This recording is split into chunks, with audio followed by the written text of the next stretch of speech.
Pois bem, vamos receber aqui com grande alegria Sérgio Amadeu, como eu disse mais cedo. Sérgio Amadeu, talvez o maior especialista no tema das redes sociais e plataformas aqui no Brasil. Estuda isso desde criancinha, desde que era moleque, desde que tinha cabelo, desde que era muito jovem, se tornou um grande especialista no tema. Ele que é sociólogo, é professor da Federal do ABC, é de fato uma referência nos debates sobre privatizar, software livre, cultura digital e sobre a questão digital do ponto de vista empresarial também, nacional e internacionalmente, livros, artigos. Então, sempre uma aula receber ele aqui, como fazemos agora. Sérgio Amadeu, muito bem-vindo. Tudo bem? Opa, tudo bem, Mauro? Obrigado pelo convite. Cumprimento a todas e todos que estão aí. Legal. Tá bom. Obrigado a você por ter aceito o convite. Sérgio, queria muito te escutar sobre este abalo que o Trump está causando no capitalismo, né, com o tema das tarifas e que está afetando fortemente este agrupamento de empresas que são objeto do seu estudo, as plataformas, né? Como é que você está olhando esse cenário?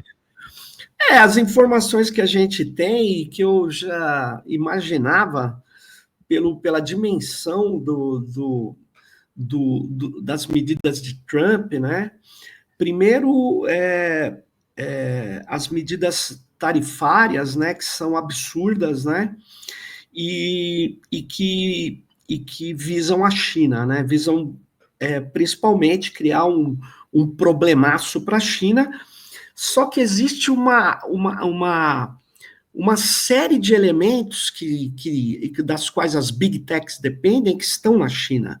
E que, ao atacar a China, você prejudica parte dessas empresas. Uhum. Então, essas empresas, eles estão fazendo o esforço de internalizar as coisas, mas isso não é feito de um dia para a noite. Então, eles estão com muito problema, e eu queria lembrar, inclusive, que boa parte da produção da Tesla, por exemplo, é feita na China, né? Do Elon Musk. Então, você tem uma série de problemas aí complicados para equacionar. Fora isso, tem um problema que talvez as pessoas não estejam reparando. Elas reparam só o efeito disso nos trabalhadores, vamos dizer assim, não muito qualificados, que é o ataque aos imigrantes, né? Só que isso intimida muitos profissionais que os Estados Unidos dependem as big techs dependem de um país que é visto como o lugar onde você vai se fazer no mundo, aquela conversa mole dos americanos, né? E que isso atrai gente do mundo inteiro para ser o pesquisador braçal dessas grandes corporações.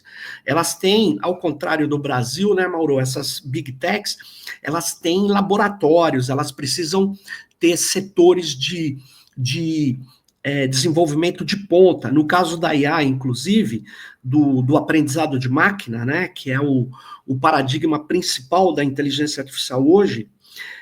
Inteligência artificial é esse nome genérico, mas o aprendizado de máquina, ele tem, no ano passado, se verificou que os principais modelos de aprendizado de máquina são desenvolvidos completamente no interior das big techs. Isso significa que elas ultrapassam as universidades. Você tem 51 modelos desenvolvidos dentro das big techs e apenas 15 nas universidades, modelos significativos, modelos de ponta. Isso significa que eles precisam de muitos pesquisadores ali, muitas caras atuando nos laboratórios empresariais. E quando eles atacam, quando eles xingam, eles falam aquela performance que nós estamos vendo, você vai falar, mas esse pesquisador ele é convidado, mas ele começa a não querer mais ir para os Estados Unidos. Sim. Os chineses, que são uma mão de obra importante da pesquisa, os indianos, como é que está esse fluxo? Está entendendo? Então, eles estão sofrendo, eles estão perdendo dinheiro, né? Eles perderam Não, eu esqueci agora o valor, me perdoe, mas eles perderam a semana passada, as big techs, muito dinheiro nas bolsas, né? Por causa dessas trabalhadas do Trump. Essa é a questão. Então, o capital ele está enfrentando uma crise porque você tem o principal estado capitalista, que são os Estados Unidos, né? Com uma linha que resolveu reorganizar o planeta para poder ficar submetido ao seu poder monetário, econômico e político militar. Só que precisa combinar com os russos e com os chineses, literalmente, né? Não dá É verdade. Não, tem esse aspecto que você está trazendo. Deixa só eu colocar uma observação aqui Sim. do Antônio Nelson, jornalista. Sérgio Amadeu é patrimônio vivo precioso. Obrigado. Fiz um curso que ele ministrou aqui no Recife, impecável. O Brasil precisa aplicar urgentemente tudo que Sérgio Amadeu alerta. Seu alerta lembra Paulo Henrique Amorim. Abraço. Legal. Obrigado. Obrigado aí. Mas é isso, nós estamos numa crise muito grande, uma crise de grandes proporções. Sim. Aí no sistema internacional, né? Por mais que a gente fale, como você disse, né, inteligência artificial, inteligência de máquina, por Sim. mais que se fala no processo de digitalização, o que Sim. eventualmente no nosso imaginário exclui a presença do ser humano, o fato é que ainda não arrumaram substituto para o ser humano. E o que eu tenho visto, conversado com pessoas, é que quem não é norte-americano de origem, ou quem não tem o green card, né, portanto, passe livre, né? Sim. É um quase americano nos Estados Unidos, está apavorado. As pessoas, mesmo estando lá numa situação legalizada, né? O fato de, mesmo tendo visto para trabalho, visto para estudo, está todo mundo muito apavorado. Tenho duas amigas que estão voltando para o Brasil porque acham que a qualquer momento pode rolar alguma coisa para cima delas. Então a gente tem um processo que você está trazendo, chamando a atenção, que é para além da dimensão macro, né? Mas essa também é uma dimensão macro, é dos Estados Unidos começarem a perder cérebros, né? Eles que sempre atraíram cérebros, né? Isso é uma coisa interessante. Você pode ver até o próprio projeto Manhattan, um projeto ultra sigiloso que redundou na bomba nuclear deles, né? Ele contou com muita gente estrangeira, né? Muita gente estrangeira, né? Não foi só norte-americanos que fizeram. Não. Aliás, eles nunca tiveram anteriormente esse problema, né? É curioso isso. Eles têm uma vantagem competitiva, vamos falar assim, que é de atrair os cérebros, como você bem falou, do mundo inteiro para lá. E os laboratórios têm paquistanês, chinês, indiano, brasileiro. Aliás, eu acabei de ler uma matéria que o coordenador da pesquisa do chip, do chip da placa de processamento quântico da Amazon, é um brasileiro que estudou na UFMG. Então, eles atraem essas pessoas, eles têm dinheiro para pagar salários decentes, né? Então, eles podem estar afetando essa vantagem que não é pequena. A gente não tem a dimensão da importância que é. Olha só, o Manuel Castells, que é um sociólogo catalão, espanhol, né, que escreveu a trilogia A Era da Informação, A Sociedade em Rede, O Poder do Milênio, o que ele fazia, ele estudava o ambiente urbano, movimentos sociais, ele estava na Califórnia, aí um dia, olhando a cidade, ele começou a reparar, olha só, Mauro, que estava havendo uma mudança brutal ali em São Francisco, onde veio a se instituir o Vale do Silício. E aí ele muda a pesquisa e ele passa a ser um sociólogo no final do século passado, a entender essa chamada revolução informacional, que muitos criticaram, falaram, não tem revolução informacional nenhuma, isso é uma moda passageira. Tinha um professor na Casper, eu dei aula há muito tempo na Casper Libero. Quando ele saía da sala, ele falava para os alunos, agora vem o professor da moda, que era que eu falava, do desenvolvimento da internet. O cara chegava a dizer que não a internet era uma moda, tal.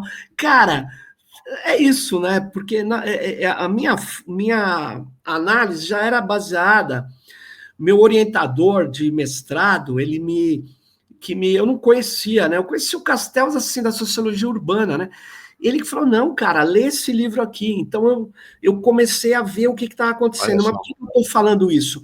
Porque o Castells, ele captou no ambiente o que ele chama de sinergia. O cara, ali naqueles lugares, junta gente do mundo inteiro, gente de empresas diferentes. Aí o cara da Telecom fala, pô, tem um problema lá, tomando chopp ali, né? E o cara de uma outra empresa de tecnologia, de outra coisa, trocava informação, ele aproveitava a ideia de um, aplicava no outro. Então, esses processos, eles são ricos na diversidade, né? Então, o que o Trump está fazendo é destruindo a diversidade. Make America Great Again, ou seja, supremacista branco, que nunca foi. Os brancos lá são um detalhe, vai. Eles têm o poder, eu sei, a elite capitalista. Sim. Mas, na verdade, eles dependeram dessa riqueza mundial, dos irlandeses, de tudo, dos chineses que eles usaram como mão de obra barata, depois expulsaram. Eles precisam disso. E a tecnologia em especial, ela precisa de compartilhar conhecimento, né? Por isso, Mauro, que o Brasil erra a não apostar nas tecnologias abertas, né? E erra, porque quando falavam para mim, esse papo aí é coisa de estudante, coisa de ativista. Coisa de DCE, como o pessoal diz hoje, né? Para falar mal da esquerda aqui no Brasil. Coisa de DCE. Falavam lá em 2003 para mim, esse negócio de software livre. Quer dizer, eles só esqueceram que o Google, que era uma empresa incubada ali, saiu de uma universidade, né? Só esqueceram que eles usaram Linux, sistema operacional, Apache para solução de web server e o banco de dados livre MySQL. Por quê? Porque era uma empresa pequena, precisava escala, precisava conhecer o que estava usando e foram usar software livre. O Google podia usar software livre, o Meta, que era o Facebook, podia usar. A própria Amazon começou usando nos servidores software livre. Agora, o Brasil não. O Brasil não. O Brasil usava a Microsoft. Por quê? Porque tem uma... Usava não, né? Continua usando. O governo federal paga uma baba de dinheiro para a Microsoft, que é tudo Microsoft, né? Paga, mas é assim. E a própria Microsoft, ela usa no seu provedor de nuvem, talvez mais da metade, eu não tenho o número exato, mas certamente metade ou mais da metade é uma máquina de software livre Linux, porque ela é muito melhor para rodar. O que acontece? Esses caras, eles estão aí, eles não fizeram autocrítica. Aí eles ficam falando, olha os chineses com o DeepSeek. Por que o DeepSeek surge? Porque eles tiveram acesso a conhecimento aberto, a papers que estão publicados no Archive. Eles pegaram esses papers, usaram matemática, otimizaram pra caramba as soluções, fizeram mudanças na arquitetura, usaram aprendizado por reforço, fizeram coisas que estão com...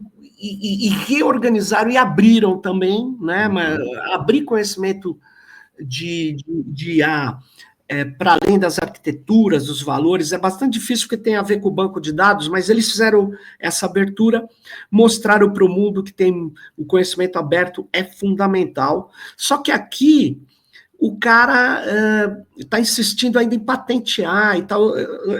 Nós não podemos ser trouxa, porque alguma solução muito grande, muito importante, muito de ponta, você tem que patentear para os americanos não roubarem.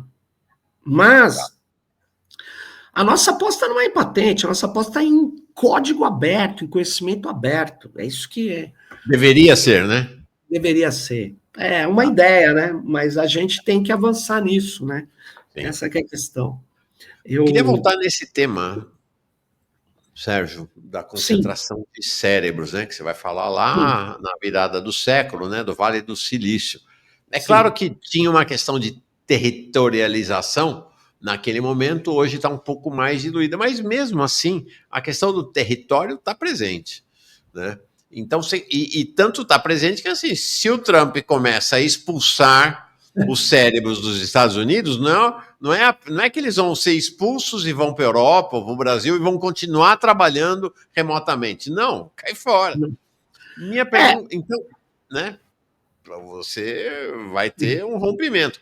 uma pergunta para você é o seguinte: dá para notar já um outro lugar no mundo em que este processo sinérgico, o que é o processo sinérgico, gente? É a concentração de energias de diversas fontes com o mesmo objetivo. Vale do Silício, que é o que você falou, gente de todo canto, do Paquistão, do Brasil, da Índia, da Itália, da Noruega, de onde fosse, lá no Vale do Silício, para um foco, né, que é a construção da Revolução Digital. Já dá para sentir um outro locus, um outro lugar de sinergia nascendo no mundo ou ainda não? Não, eu não consigo ver tal como foi ou como é ainda os Estados Unidos. Eu não consigo ver isso. Eu não consigo ver, mas a China tem um potencial enorme para isso. A China não está perseguindo imigrantes, né? Eu sei que ela é muito populosa, mas ela não faz, não tem uma política contra as pessoas irem para lá. Eu não conheço, para falar a verdade, mas eu não. A China tem um potencial grande, mas a Europa teria um potencial grande, mas a Europa também está com o problema da sua extrema-direita, que faz da luta contra o imigrante a bandeira de muitas forças políticas, né? Você sabe disso. Então, você vê, em geral, a direita, extrema-direita alemã, belga, dos Países Baixos, da França, todas têm como alvo os imigrantes, né? E o que lá não é um pouco complicado, porque o imigrante faz o trabalho que o europeu não quer fazer, né? E Sim. eles vão ter problema grave, né? Que não tem ainda a política como o Trump está fazendo, né? Lá nos Estados Unidos, e está criando problemas graves, e o que é noticiado são, insisto nisso, aparece só, por enquanto, esses trabalhadores mais de serviços que os norte-americanos também não querem fazer, né? Então, trabalhadores mais braçais e tal. Só que não é esse, o efeito é devastador, como você até relatou aí, é devastador em empregos de média e alta cognição, né? Então, nós vamos ter um recuo, e o problema é que esse era um momento muito complicado, né? Porque aqui a gente também tem a extrema-direita forçando medidas para retardar o desenvolvimento do país, porque aqui o Brasil tem que ser, para essa extrema-direita, tem que ser um território de passagem dos americanos, tem que ser um lugar de extração de dados e tudo mais. Então, é a turma do Bolsonaro, é parte da elite militar brasileira, que é americanófila, né? Não tem mais. Eu desconheço um único militar nacionalista. Aqueles que montaram a Embraer, por exemplo, não existe mais, não tem mais ninguém. Sim. Então, você tem um território inóspito aqui no parlamento, onde esses caras querem impedir o desenvolvimento tecnológico do país a todo custo, né? Querem. Então, por quê? Porque aqui eles são pau-mandados dos americanos. É isso que a gente precisa falar para a juventude, falar para a meninada. Né? Vem esses nanodeputados de Minas Gerais, esses picaretas, falar: não, estamos Deus, que Deus? O Deus dele é a bandeira dos Estados Unidos. Né? O nosso é a nossa diversidade cultural, vai do candomblé até o desenvolvimento da Petrobras, sei lá o quê. A gente não tem esse papo. Na verdade, a gente tinha a condição de criar infraestruturas tecnológicas importantes, mas a gente tem muita dificuldade no neoliberalismo, né? Porque quem vai fazer isso é o Estado, ou o Estado incentivar arranjos, né? Mas o Estado aqui está subordinado a uma doutrina, uma série de impedimentos legais que tem como lógica o neoliberal, que operam na lógica neoliberal, né? Então fica difícil, né, a gente aproveitar essa crise, que a gente podia ter um avanço grande, trazer muita gente boa. Pô, tem um amigo meu, não vou falar o nome, que ele é do Nordeste aqui, e ele fala assim: eu conheço um monte de cara, ele é da computação, tá? O cara é um bom pra caramba. Ele fala: tem um monte de amigo nos Estados Unidos que tá louco para voltar pro Brasil, antes do Trump assumir, inclusive. Mas não ele vai trabalhar onde aqui? Porque o cara é de ponta, entendeu? Então, a gente teria que fazer infraestruturas, teria que apostar nisso, mas será que a gente quer apostar em liderança tecnológica? Porque, por enquanto, a gente aposta em duas coisas, no agronegócio e no capital financeiro. São coisas muito pobres para um país do tamanho do Brasil, né? Esse é o problema. Sérgio, tem uma coisa, você falou de sinergia, né? Tem uma coisa da energia, da potência, do desejo, né? Da dimensão do desejo. Ontem eu estive aqui no acampamento Terra Livre, tem lá 8.500 indígenas. Você anda por lá, Sérgio? Eu fico pensando, é o Vale do Silício Tupiniquim, no sentido assim, tem uma energia ali, tem uma coisa energizada, uma coisa com desejo de futuro, né? Uma coisa, uma altivez, uma coisa assim muito forte. Você pega lá no Pará, né? Tudo que aconteceu no Pará nesse início de ano foi sob liderança indígena, basicamente, né? A derrota dos Barbalho, é um negócio assim muito interessante. E aí, você vai para o governo Lula, você vai lá no Congresso Nacional, é um desânimo, sabe, é uma coisa rotineira, é uma coisa... Ninguém vai para lugar nenhum assim, né? Tem uma dimensão da prontidão, né, que é chave para realizar esses processos, né? E parece que nos escapou, né? Essa prontidão. Nós precisamos ter. Eu estava conversando agora lá, eu estava conversando lá com o Antônio Martins, né? E ele estava falando, ele me falou, pô, teve um colega que estava vendo, o Luiz Viana, muito legal, um médico, falou: será que a China é uma solução, uma parceria? Eu falei: olha, a China é solução, mas nós não podemos criar na China o que a classe dominante brasileira viu nos Estados Unidos. Claro. Nos falta, não é a China está aí. Nos falta plano. Nos falta isso que você está falando. É essa vontade de, vamos construir uma coisa diferente, vamos avançar e vamos. Porque aí a gente passa a ser autônomo, né? Quando você tem vontade própria, você se alia a um, se alia a outro. Tenta encontrar, porque ninguém é trouxa, né? A gente vai precisar de conhecer mais coisas, de aprender melhor, de trazer recursos, mas veja bem, nós precisamos ter um plano. Sem um plano, não é isso aí, precisa ter esse ethos. Mas mais do que isso, precisa recuperar a alma, né? Precisa ter um projeto nacional. Você vai para a China, tem um projeto nacional. China você vai para o México, tem um projeto nacional. Onde é que está o projeto brasileiro? O projeto nacional do Brasil. Fazer o ajuste fiscal. Pois é.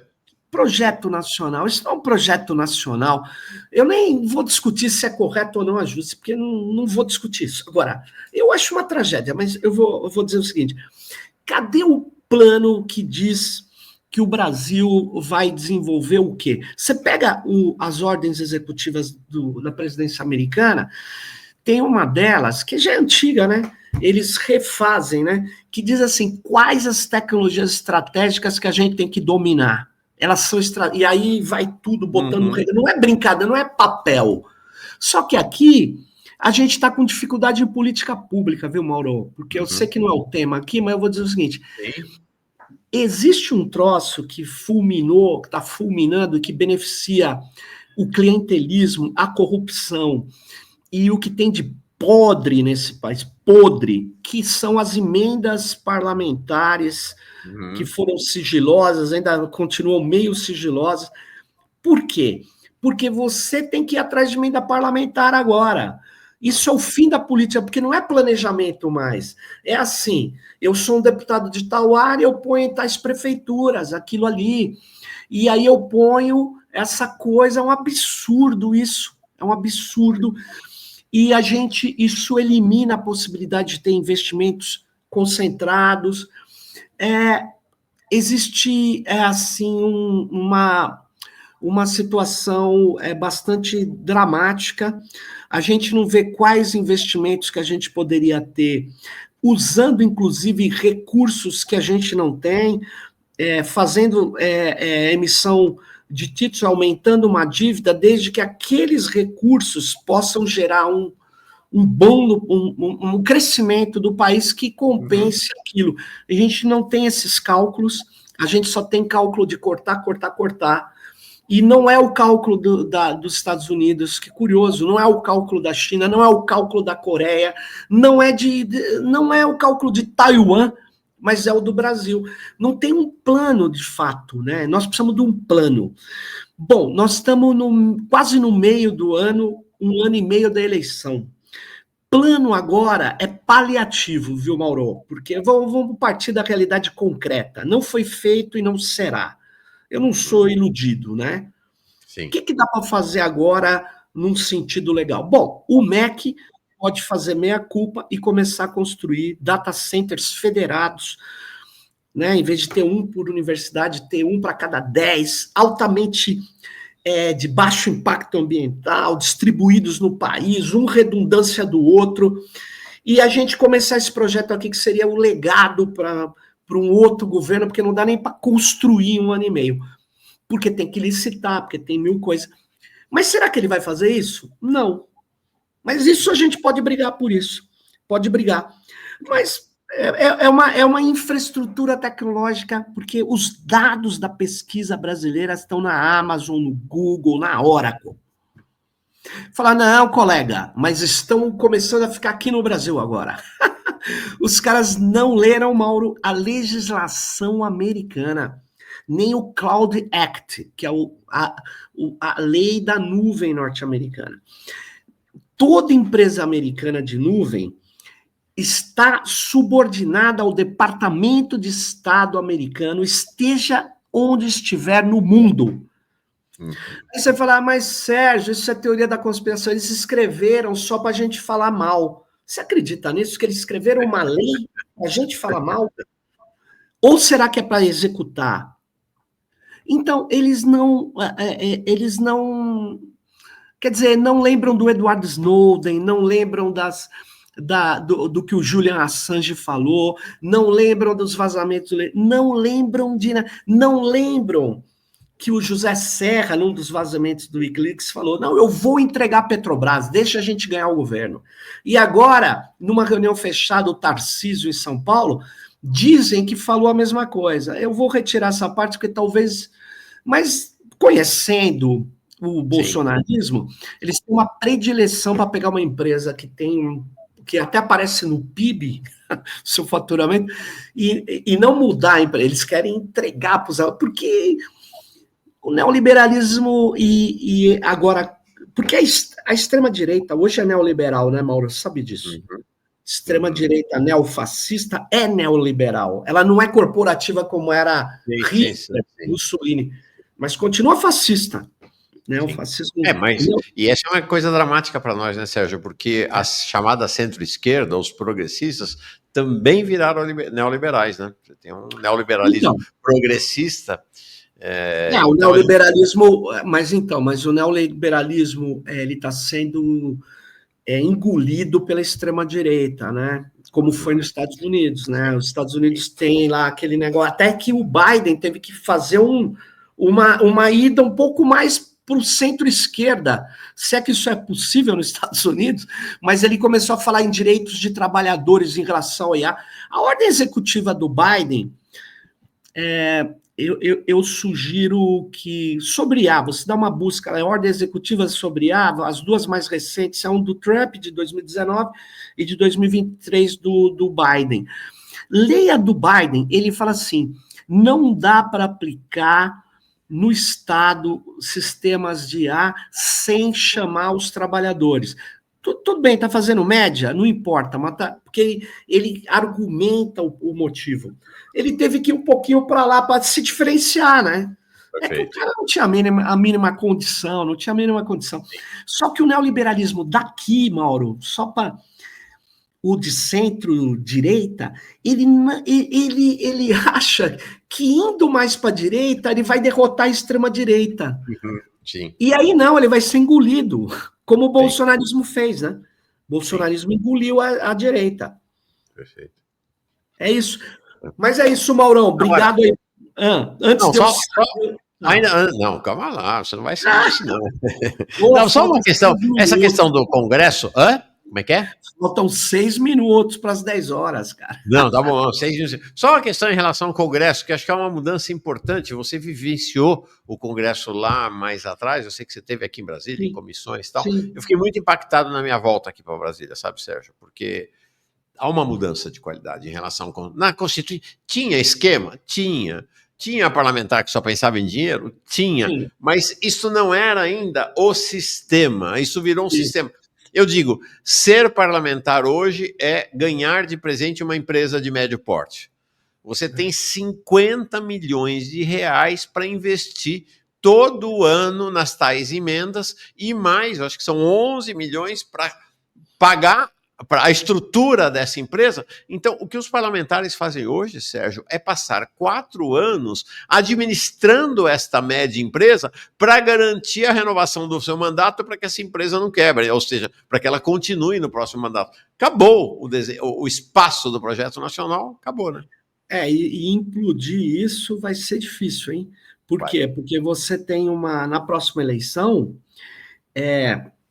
nós não vamos ter uma melhora desse quadro, porque o que está acontecendo? O cara recebe um monte de grana agora, eles vão piorar essa situação, porque o ano que vem é eleitoral, né? Então vão aumentar as verbas para emenda parlamentar, ou seja, vai retirar recursos de políticas públicas corretas.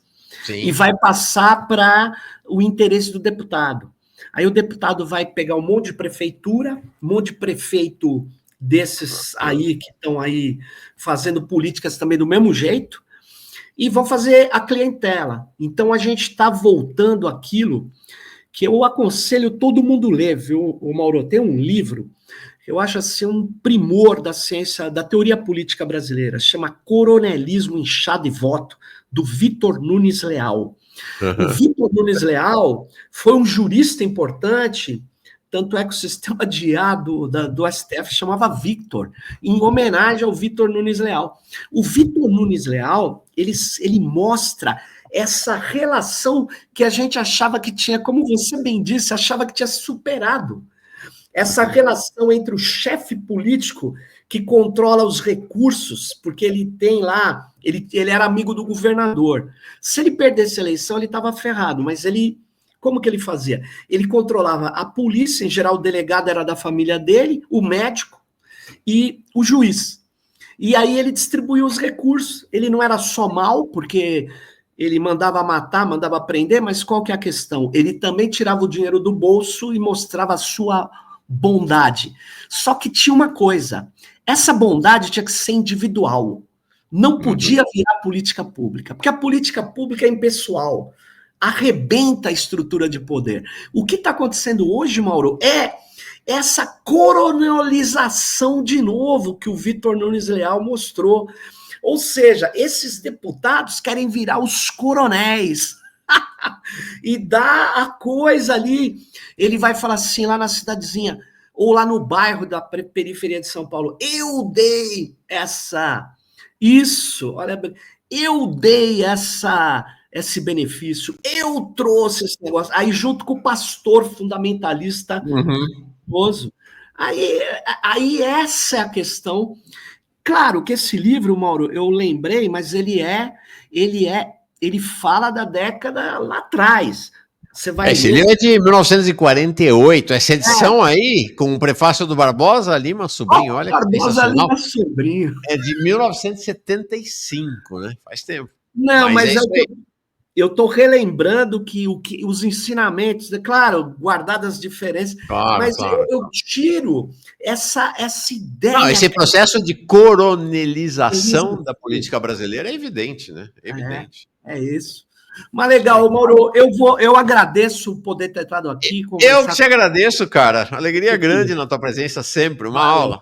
Valeu, obrigado. Valeu, até mais aí. Abraço.